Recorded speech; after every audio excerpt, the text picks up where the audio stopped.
Здравейте от нашия сервис.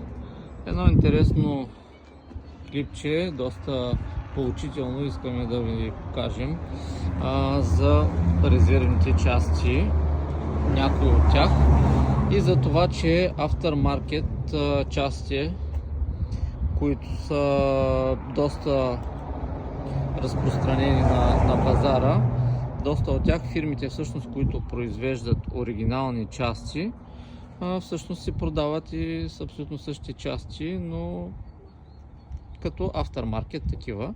И сега ви демонстрирам клапанчетата, които са на марката Pierburg. Също важи и за термостатите на BR, специално за BMW. Значи в дясно е оригиналното клапанче, смъкнато от колата. Виждате отляво е Aftermarket клапанчето на Pierburg, което е с малко има разминаване в номерата, защото се заместват поне. И сега искам да направим и да махнем етикета на това клапанче. Ще го разлепим и да видим какво пише отдолу. Хоп! И сега какво се вижда тук?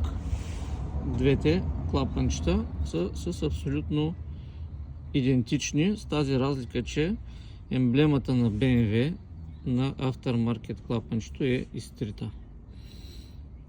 Това е доста интересно за всички вас, за да знаете, че много от Aftermarket частите всъщност са оригинални такива и не е никакъв проблем да се използват Aftermarket части за доста голям процент от ремонтите, което доста ви спестява от паричките, защото цената между тези клапанчета е общо взето около 100% разлика има между едното и другото. Това беше от нас. Надявам се да ви е харесало видеото.